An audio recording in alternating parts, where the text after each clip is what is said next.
আজি বনাম ফুলকবি পৰাঠা কাটি লওঁ এতিয়া ফুলকবিখিনি ভালকে ধুই মেলি ললো এতিয়া এনেকাকে গ্ৰেট কৰি লম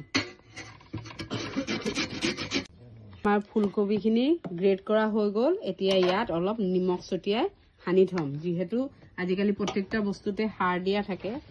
সেইকাৰণে ইয়াত নিমখ হানি এতিয়া খুন্দনাটোত নহৰু আৰু অকমান আদা থেতি লম আমাৰ আটা মুঠা হৈ গল এতিয়া এফালে কেৰাহীও পাতি দিছো এফালে তেল গৰম হৈ গল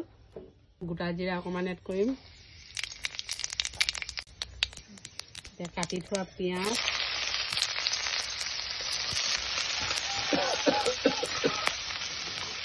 এইফালে যে ফুলকবিটো মই নিমখ সানি থৈছিলো সেইটো এনেকাকে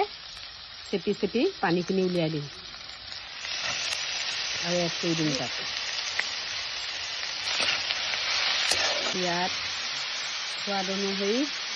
নিমখ দি দিম হালধি ইয়াত যিহেতু আমি কেঁচা জলকীয়া দিয়া নাই সেইকাৰণে ইয়াত জলকীয়া গুড়া দিম আৰু জিৰা গুড়া এড কৰি দিম আৰু খুন্দি থোৱা আদা আৰু নহৰু পেষ্টটো দি দিছোঁ বোলে বেছি সময় নালাগে 5 মিনিটমান পিছত আমাৰ ষ্টাফিং ৰেডি হৈ যাব অকণমান ঢাকি দিম ইয়াত বগা আটা লৈছোঁ আপোনালোকে ইচ্ছা কৰিলে ময়দাও ল'ব পাৰে আৰু এইফালে ৰিফাইন অইল দিছোঁ আৰু এইফালে নিমখ দি দিছোঁ ভালকৈ ৰিফাইন অইলটো ভালকৈ মিক্স কৰি ল'ম যিমান সানিব সিমান পৰঠাটো চফ্ট হ'ব খাবলৈ এতিয়া আটাটো এনেকুৱাকৈ বলটো কৰি এনেকুৱাকৈ বাতি লিখিয়াকৈ কৰি ল'ব ষ্টাফিংটো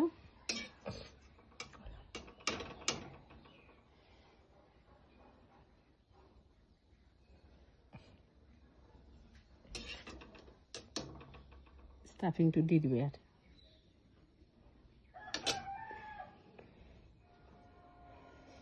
গৰম হৈ আছে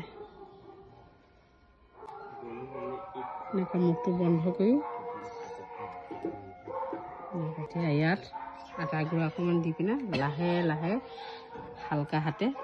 টেষ্ট কৰি বেলিব এই বস্তুটো তলত দিব